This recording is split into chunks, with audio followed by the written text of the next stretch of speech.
मेरे प्यारे देशवासियों, नमस्कार. मन की बात भितर परत एक फावट तुमच्या सगळ्यां कडेन जोडून घेतना म्हाका खूब खोस जाता. 2026 वर्स अर्दें सोंपपाचें आसा.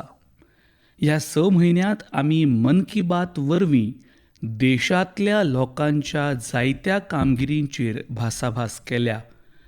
जून म्हयन्यांत लेगीत देशान कांय कामगिरी केल्या जे वरवीं दरेका नागरिकाक अभिमान दिसतलो. ह्या यशांचो संबंद देशाचे सुरक्षे कडेन आनी आत्मनिर्भरते कडेन आसा. हालींच कोलकातांत नौसेनेच्या कार्यावळीक हाजीर रावपाची संद म्हाका मेळ्ळी. थंय INS दुनागिरी, INS संशोधक आनी INS अग्रय हांचो भारतीय नौदळांत आस्पाव जालो. ह्या बोटींची रचना आनी निर्मिती सगळेंच स्वदेशी आसा. इश्टानो, जून म्हयन्यांतच देशान विमान उड्डाण क्षेत्रांत व्हड यश मेळयलें.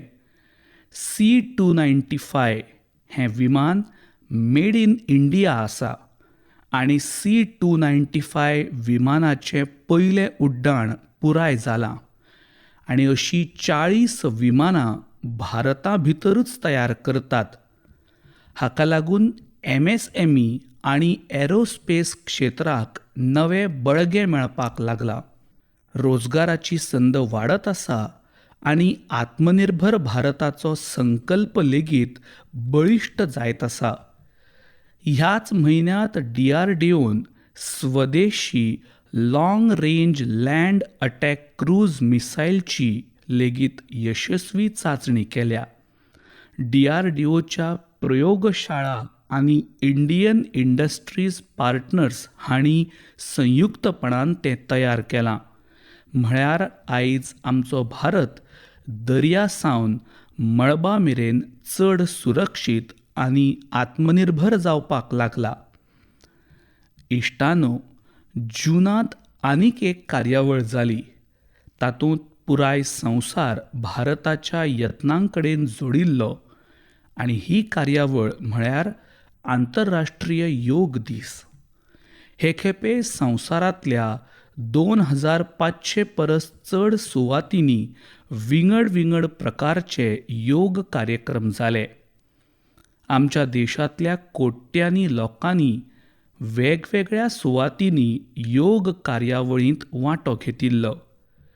ह्या म्हयन्यांत अहमदाबादांत जाल्ल्या संवसारीक योगासन चॅम्पियनशीप विशीं लेगीत खूब उलोवप जालें. हातूंत भारतान 114 पदकां जिखलीं, तातूंत 102 भांगरा पदकां आस्पावतात. ह्या चॅम्पियनशिपाच्या पदक वळेरेंत भारत पयलो आयलो. सगळ्या जैतवंत खेळगड्यांक हांव परबीं दितां. इश्टानो, खंयच्याय राष्ट्राचो आत्मा म्हळ्यार ताचे लोक, आनी त्या देशांतले लोक जेन्ना थाराव घेतात तेन्ना खंयचीच सत्ता तांकां आपल्या ध्येया सावन पयस करूंक शकना. राष्ट्र निर्मितींत लोकसहभागाची ही शक्त भारताची एक व्हड संपत्ती आसा आनी हो भौशीक सहभाग आमी परत परत अणभवतात. इश्टानो, अस्तंत आशियांतल्या झुजाची परिस्थिती पळोवन हांवें देशांतल्या लोकांक कांय विनंती केल्ली. शक्य तितले काळ भांगर घेवप टाळचें अशें हांवें सांगिल्लें. सुटयां निमतान परदेशांत वचप टाळचें अशें हांवें लोकांक सांगिल्लें. गाडयांतल्यान एकठांय प्रवास करपाक प्रोत्साहन दिवपाचेंय आवाहन केल्लें. शेतकारांक रसायन मुक्त शेती करपाक, शेत वाचोवंक शक्य तितले सैमीक सारें वापरपाचें आवाहन केल्लें. इश्टानो, म्हज्या आवाहनाक देशांतल्या लोकांनी फकत तेंको दिवंक ना, जाल्यार तातूंत सगळे तरेन ते आपलो आदार वाडयतात. ते खातीर देशांतल्या दरेका नागरिकाचो हांव उपकारी आसां. जायत्या कुटुंबांनी म्हाका संदेश धाडल्यात आनी आपले अणभव सांगल्यात. हे खेपे घरातल्या लग्नाक भांगर घेवचे ना अशें जायत्या कुटुंबांनी थारायलां.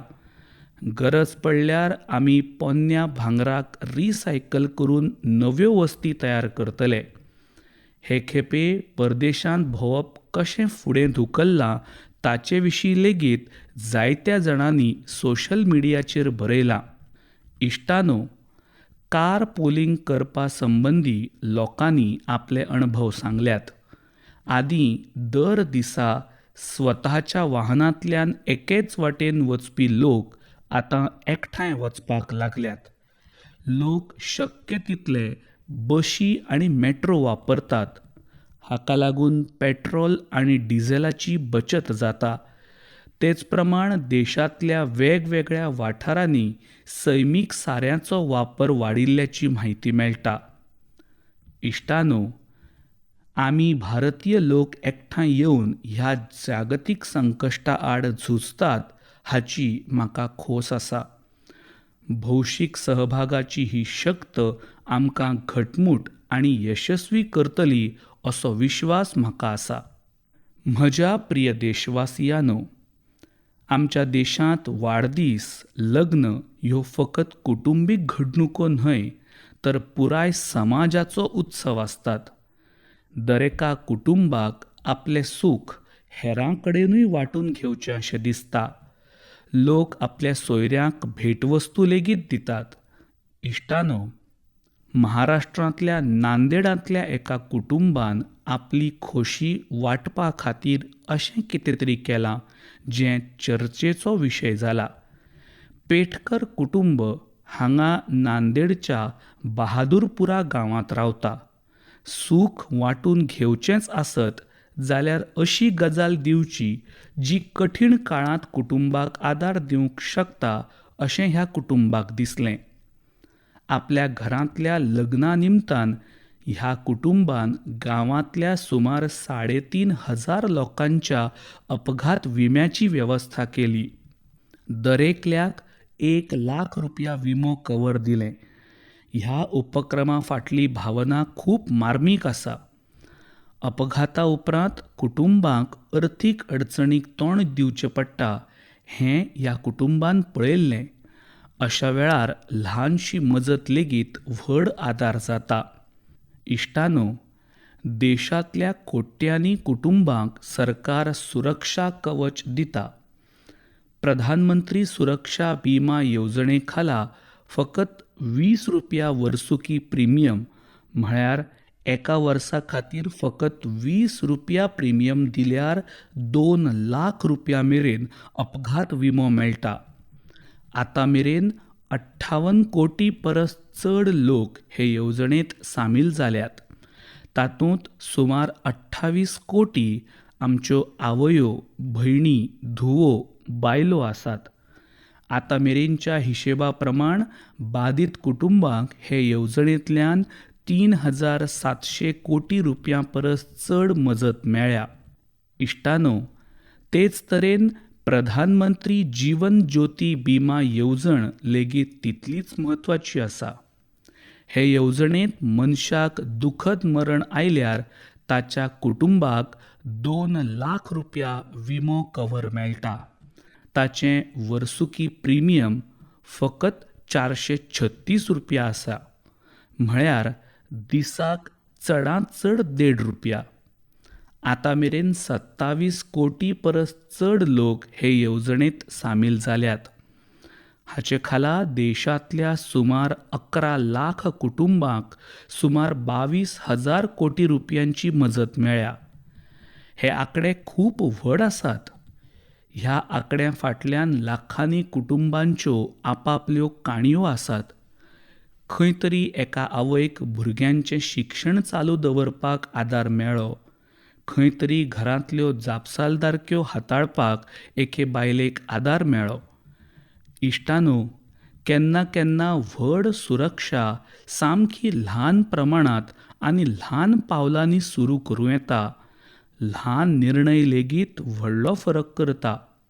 ह्या येवजण्यां विशींची म्हायती तुमच्या कुटुंबा कडेन वांटून घेवची अशें आवाहन हांव तुमकां सगळ्यांक करतां. म्हज्या मोगाळ देशवासियांनो, मन की बात भितर आमी आतां हजारांनी वर्सां पोन्नो आनी हजारांनी वर्सां मनशाच्या जिणेचो एक भाग आशिल्ल्या विशयाचेर उलयतले. हो विशय अंधश्रद्धेचो. अंधश्रद्धा चडशे खेपे फकत एक गैरसमज नासता. तातूंतल्यान भंय निर्माण जाता आनी जेन्ना भंय मनाचेर वर्चस्व गाजयता तेन्ना मनीस सत्य पळोवप बंद करता. अंधश्रद्धेंत बुडून गेल्ले लोक तर्क करिनासतना, सत्य पळयनासतना अशे निर्णय घेवंक लागतात जे व्हड लुकसाण करतात. दुसरे वटेन विज्ञान, अणभव आनी तर्काच्या आदारान त्या कल्पनांक आव्हान दिवपी लोक समाजांत आसात. अंधश्रद्धा सावन श्रद्धे मेरेनचो हो प्रवास सोंपो न्हय आनी आयज तुमकां असोच एक यशस्वी प्रवास सांगपाक सोदतां. इश्टानो, आसामांत एक सुकणें मेळटा. त्या सुकण्याचें नांव हरगिला. हरगिला हें एक दुर्मीळ सुकणें. सैम नितळ दवरपाक ताचो म्हत्वाचो वांटो आसता. पूण आसामच्या कांय वाठारांनी ताका खूब तेंप अशुभ मानताले. लोकांक आपले भोंवतणी हें पळोवपाक आवडनाशिल्लें. जायते फावटी ज्या झाडांचेर हरगिला घोंटेर बांदताले तीं झाडांच कापून उडयताले. कल्पना करात, पर्यावरण निवळ करपाक आदार करपी सुकणें, तेंच हरगिला लोकांच्या भयाची बळी जाल्लें. ह्या काळांत जीवशास्त्रज्ञ पूर्णिमा देबी बर्मन हिणें हें सगळें पळयलें. लोकांच्या मनांतलो गैरसमज बदलपाचें तांणी थारायलें. तांणी बायलां कडेन उलोवन विज्ञानाच्या आदारान लोकांक समजायलें. ल्हव ल्हव बायलो हे मोहिमेंत सामील जावपाक लागल्यो. मागीर व्हड बदल सुरू जालो. एका काळार अशुभ मानून ज्या सुकण्याक धांवडायताले तें सुकणें गांवांची वळख जावंक लागलें. हजारांनी बायलो हरगिलाक वाटावपाक मुखार आयल्यो. आयज तांकां हरगिला आर्मी म्हूण वळखतात.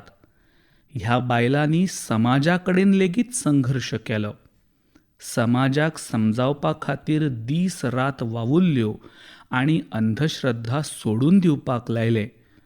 योग्य म्हायती दिल्यार कितलेय पोन्ने विचार लेगीत बदलूंक शकतात हें तांणी दाखयलां. इश्टानो, हांव खूबदां म्हणटां, जो खेळपी तो फुलता. आयज देशांत अशा तरणाट्यांचो आंकडो खूब नेटान वाडटच आसा जे खेळटात आनी फुलतात. आतां पयलीं परस चड तरणाटे खेळाक करियर म्हणून आपणावपाक लागल्यात. नागालँडच्या अशा 2 यत्नांची म्हायती म्हाका मेळ्ळ्या जी खूब मनोरंजक आसा. पयलो यत्न म्हळ्यार नागालँड बेबी लीग. नांव आयकून तुमकां नक्कीच दिसतलें की ही सामकी ल्हान भुरग्यां खातीरची सादारण लीग आसतली, पूण अशें ना. 5 ते 10-12 वर्सां पिरायेच्या गटांतल्या ल्हान फुलां सारक्या भुरग्यांची ही एक असामान्य लीग आसा आनी ह्या भुरग्यांची फुटबॉल खेळगड्यांची एक लीग आसा जी तांकां तांच्या गती खातीर आनी प्रतिभे खातीर प्रेरणा दिता आनी तशेंच तांची वळख निर्माण करता. नागालँडच्या अधिकाधिक भुरग्यांक फुटबॉल कडेन जोडपा सावन हाची सुरवात जाली. 5 ते 12 वर्सां पिरायेच्या चले चलयांक तातूंत वांटो घेवंक मेळटा. ह्या लीगची आतां 3 वर्सां पुराय जाल्यांत. ह्या लिगाचो भुरग्यांच्या मनाचेर लेगीत खूब बरो परिणाम जाला. इश्टानो, नागालँडांत आनीक एक बरो यत्न सुरू आसा. ताचें नांव नागालँड विमेन फुटसाल लीग. घडये हें फुटसाल उतर तुमचे खातीर नवें आसतलें. फुटसालाक इंडोर फुटबॉल म्हणटात. हातूंत एका पंगडांत फकत 5 खेळगडे आसतात. तशेंच फुटबॉल मैदाना परस खेळां मैदान खूब ल्हान आसता. ह्या कारणाक लागून खेळगड्यांक जलद निर्णय घेवचे पडटात. तांकां आपले तंत्र आनी कुशळटाय चड बरे तरेन वापरची पडटा. नागालँडची बायलां फुटसाल लीग आमच्या धुवांक तांची प्रतिभा दाखोवपाची बरी संद दिता. अशा उपक्रमा खातीर नागालँडांतल्या लोकांची हांव तोखणाय करतां. अशा यत्नाक लागून देशांतल्या हेर वाठारांकूय उर्बा मेळटा. इश्टानो, हो तंत्रगिन्यानाचो काळ. दर दिसा नवें संशोधन चालू आसता. नवी AI नवनिर्माणां मुखार येवपाक लागल्यात. ह्या युगांत एक प्रस्न खूब म्हत्वाचो: लोकांची सर्जनशीलताय कशी तिगोवन दवरची. नव्या तंत्रगिन्याना वांगडा मुखार वतना आमी आमच्या मुळां कडेन कशे जोडिल्ले रावचे? नालंदा विद्यापीठान ह्या प्रस्नांचेर उपाय सोदून काडला. आमचें हजारांनी वर्सां पोन्नें नालंदा विद्यापीठ आतां भारताच्या भाग्याक नव्या अवतारांत आकार दिता. 2 वर्सां आदीं म्हाका नालंदा विद्यापीठाच्या नव्या कॅम्पसाचें उक्तावण करपाची संद मेळ्ळी. नालंदा विद्यापीठान आमच्या पुर्विल्ल्या विद्वत्ता परंपरेचो कायाकल्प केला.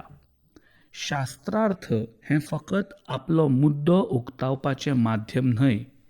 ही वादविवाद, संवाद आनी विचार मंथनाची शिस्तबद्ध प्रक्रिया आसा. हातूंत तर्कशास्त्र आनी तथ्यां वरवीं आपले विचार मांडप खूब म्हत्वाचें आनी तातूंतली तज्ञताय तुमचे कडेन आसूंक जाय. तशेंच ह्या अभ्यास प्रक्रियेंतल्यान आमी धीर धरून आयकुपाक आनी दुसऱ्याचे विचार समजून घेवपाक शिकतात. नालंदा विद्यापीठान हो दिक्षांत समारंभाचो एक भाग केलो म्हूण म्हाका खोस जाता. तातूंत वांटो घेवपी सुमार अर्दे विद्यार्थी हेर देशांतल्यान आयिल्ले. एक पुर्विल्ली परंपरा आयच्या काळा कडेन जोडपाचो हो यत्न खूब तोखणायेचो आसा. हाचे खातीर नालंदा विद्यापीठाक हांव खूब परबीं दितां. देशांतल्या हेर विद्यापीठांनी लेगीत अशा उपक्रमांचेर विचार करपाक हांव आवाहन करतलों. इश्टानो, तरणाट्यांनी मुळां कडेन जोडून रावन नव्या तंत्रगिन्यानाची तयारी करपाचो आनीक एक बरो यत्न सुरू आसा.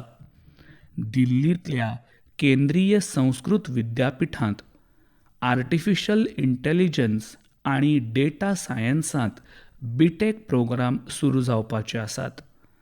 आधुनीक तंत्रगिन्यानाक भारताच्या पारंपरीक गिन्याना कडेन जोडपाचे दिकेन हें एक म्हत्वाचें पावल आसा. हाका लागून भारतीय भाशां खातीर नवी AI साधनां तयार करपाक मदत जातली. आमचे पुर्विल्ले ग्रंथ आनी हातबरपां डिजिटल रुपांत सांबाळपाच्या वावराकूय नवी गती मेळटली. ह्या वावरा खातीर केंद्रीय संस्कृत विद्यापीठाक हांव शुभेच्छा दितां. इश्टानो, आयज भारतीय संस्कृताय संवसारांतल्या वेगवेगळ्या वाठारांनी पावपाक लागल्या. संवसारभरांतले लोक आमची गितां, संगीत आनी अध्यात्म जाणून घेतात आनी आपणायतात. भारता सावन हजारांनी किलोमीटर अंतराचेर कॅरिबियन दर्यांत डॉमिनिकन रिपब्लीक नांवाचो देश आसा. थंय भारतीयांची संख्या सुमार 100 वा घडये ताचे परसूय उणी आसुये. अशें आसून लेगीत थंय भारतीय संस्कृताय आनी अध्यात्मा कडेन संबंदीत एक बेस बरो यत्न सुरू आसा. स्पॅनिश भास उलोवपी कांय लोकांनी थंय एक पंगड तयार केला. ह्या पंगडाचें नांव ब्रह्मकमल डॉमिनिकाना. पंगडाचे वांगडी एकठांय वैदीक साहित्याचो अभ्यास करतात. तशेंच वैदीक मंत्रांचो उच्चार शिकपाक लागल्यात. हातूंत तांकां कसलेंच औपचारीक प्रशिक्षण मेळूंक ना, पूण ऑडियो रिकॉर्डिंग आयकून ते वैदीक मंत्रांचो योग्य उच्चार शिकले. आयज ते कितल्याशाच मंत्रांचो खूप बरे तरेन जप करतात. तातूंत पुरुष सूक्तम, श्री सूक्तम, श्री रुद्रम, दुर्गा सूक्तम, देवी महात्म्य हांचो आस्पाव जाता. भारता सावन इतले पयस आसून लेगीत आमची परंपरा शिकपाचो तांचो यत्न खूप प्रेरणादायी आसा. ब्रह्मकमल डॉमिनिकानाच्या सगळ्या वांगड्यांक तांच्या वावरा खातीर हांव शुभेच्छा दितां. संवसारभर भारतीय संस्कृताय लोकप्रिय करपा खातीर सेगीत यत्न करपी अशा सगळ्या लोकांची हांव पुराय मनान तोखणाय करतां. म्हज्या प्रिय देशवासियांनो, मेघालयाची वळख कुपांक लागून आसा आनी सोबीत दृश्यां खातीर ताची नामना आसा. मेघालयांत वचून आयिल्ल्या मनशाक थंयच्या लोकांच्या आपलेपणाची खूब काळ याद उरता. पूण मेघालयाचें आनीक एक खाशेलपण आसा जाचेर आयज तुमचे कडेन मन की बात वरवीं हांव चर्चा करपाक सोदतां. ती म्हळ्यार मेघालयाचो मुळावो रूट पूल. मार्ग ह्या अर्थान रूट न्हय, मुळां ह्या अर्थान. ह्या मुळांच्या पुलांची कथा खूप मनोरंजक आसा. हे पूल कांय दिसांत वा कांय वर्सांत तयार जायनात. हे तयार करपाक कितलींशींच दशकां लागतात. रबराच्या झाडांच्या मुळांक ल्हव ल्हव आकार दितात. हीं मुळां उदकांतल्यान दुसरी कडेन व्हरतात. काळा प्रमाण तीच मुळां घटमूट पुलाचें रूप घेतात. ह्या पुलांचें आनीक एक खाशेलपण आसा. हे जिते पूल आसात, काळ वता तशे ते बळिश्ट जातात. मेघालयांतल्या लोकांची सर्जनशीलताय हातूंत दिसता. ताचे फाटल्यान वर्सांचो धीर आनी सैमाचो खोलायेन केल्लो आदर आसा. सैमाच्या सहकार्यान मनीस कितल्यो अद्भुत गजाली निर्माण करूंक शकता तें ह्या पुलांतल्यान दिसून येता. हें आमच्या देशाचें, ह्या धर्तरेचें दायज आसा. आतां भारतान मेघालयाच्या मुळाव्या पुलांचो युनेस्कोच्या संवसारीक दायज स्थळ वळेरेंत आस्पाव करपा खातीर अर्ज केला. इश्टानो, हवामानांतल्या बदलाक लागून ह्या मुळांच्या पुलांक जायत्या आव्हानांक तोंड दिवचें पडटा. अशा वेळार मेघालयाच्या लोकांनी हें सैमीक दायज खूब बरे तरेन सांबाळपाची जापसालदारकी लेगीत खांदार घेतल्या. आदीं अशा पुलांची संख्या सोदून काडप सोंपें नाशिल्लें. थळावे लोक स्वता त्यो मेजपाक लागले. हाचे उपरांत त्या पुलांची देखरेख करपाची जापसालदारकी समुदायांनी घेतली. आयज थळावे लोक 120 परस चड मुळां पूल सांबाळटात. कांय पंगड दर वर्सा ह्या पुलांची स्थिती तपासतात. भोंवतणचो वाठार घटमूट करपा खातीर कांय जाणांनी नर्सरी लेगीत तयार केल्या. अशे तरेन तांच्या संवर्धना खातीर एक पुराय पर्यावरण यंत्रणा तयार केल्या. तुमी पळयलां आसतलें, ह्या वर्सा हेली वॉर जी हांकां पद्म पुरस्कार दिवन भोवमान केला. तांणी आपलें जिवीत 50 वर्सां परस चड काळ ह्या मुळां पुलांच्या देखरेखी खातीर ओंपलां. तांचें समर्पण आमकां सगळ्यांक उर्बा दिवपी आसा. इश्टानो, तुमी केन्ना जर ह्या मुळां पुलावेल्यान प्रवास केला आसत जाल्यार तांची चित्रां सोशल मिडियाचेर नक्कीच शेअर करात. तुमच्या फोटो वरवीं हेर लोकांक मेघालयाच्या ह्या अद्वितीय दायजा विशीं जाणून घेवपाची प्रेरणा मेळटली. म्हज्या मोगाळ देशवासियांनो, आमची गांवां निवळ आसचीं आनी आमची शारां सोबीत दिसचीं अशें आमकां सगळ्यांक दिसता. पूण आमचे भोंवतणी आशिल्लो कोयर कोण निवळ करता असो विचार आमी चुकून केन्ना तरी करतात. ही दुसऱ्या कोणाची तरी जापसालदारकी आसा आनी ते निवळसाण करतले अशेंच चडशे लोक मानतात. पूण आमचे मदीं कांय लोक आसात जे आपल्या विचारांनी आमकां खूब प्रेरणा दितात. मध्य प्रदेशांतल्या राजगड जिल्ल्यांतल्या ब्यावरा वाठारांतल्या कांय भयणी विशीं जाणून घेवपाची संद मेळ्ळी. तांणी आपल्या भोंवतणी पातळिल्लो प्लास्टीक कोयर काडून उडोवपाचो संकल्प केलो. कोण तरी येवन बदल हाडटलो हाचे खातीर त्यो रावल्यो ना. तांणी स्वता शारांतल्यान प्लास्टीकचो कोयर आनी रित्यो बाटल्यो एकठांय केल्यो. ल्हव ल्हव हो यत्न फुडें सरलो आनी मागीर त्या प्लास्टिकाचें इको विटां मदीं रुपांतर जावपाक लागलें. आयज ह्या इको विटांचो उपेग भौशीक सुवाती सोबीत करपाक लागल्यात. फाटल्या कांय म्हयन्यांत राजगडांत शेकड्यांनी किलो प्लास्टीक रिसायकल करून ताचो बरो उपेग केला. म्हळ्यार पयलीं शारांत प्रदुशण निर्माण करपी प्लास्टीक आयज ह्या भयणींच्या यत्नांनी शाराची सोबीतकाय वाडोवपाक योगदान दिता. ब्यावराच्या सगळ्या भयणींक आनी ह्या मोहिमे कडेन संबंदीत इश्टांक हांव परबीं दितां. म्हज्या मोगाळ देशवासियांनो, जायत्या जाणांनी म्हाका चीट बरोवन एका विशिश्ट विशयाचेर उलोवपाची सुचोवणी केल्या. हो विशय गणेश उत्सवा कडेन संबंदीत आसा. गणेश उत्सवाक आजून बरोच वेळ उरला तरी ह्या विशयाचेर आतांच चर्चा करची अशी विनंती लोकांनी केल्या. खरें म्हळ्यार भगवान गणेशाच्यो मुर्ती तयार करपाचें काम खूब आदीं सुरू जाता. मुर्ती तयार करपी आनी मुर्ती वेवसायांत वावुरपी लोक आतां सावन सक्रीय जातात.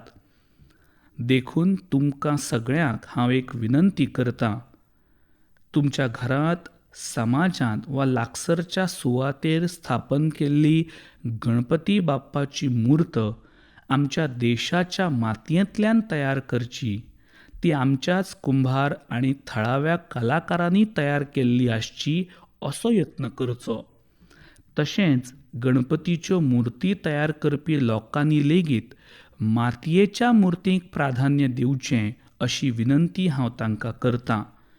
आनी मुर्ती विकते घेवप्यांनी लेगीत गणपती बाप्पाची मूर्त खंयच्यान तयार जाता, खंयच्या देशांत तयार जाता तें तपासचें. प्लास्टर ऑफ पॅरीस पासून तयार केल्ली मुर्ती विकती घेवची न्हय. इश्टानो, मातयेच्यो मुर्ती पुजे उपरांत सैमीक रितीन उदकांत विरघळटात. हाका लागून आमच्यो न्हंयो, तळयो आनी पर्यावरणाची राखण जाता. आमची श्रद्धा अखंड उरता आनी सैमा कडेन आशिल्ली आमची जापसालदारकी लेगीत पुराय जाता. थळाव्या कारागिरां कडल्यान मुर्ती घेतात तेन्ना आमी व्होकल फॉर लोकल जावपाचो संकल्प घटमूट करतात.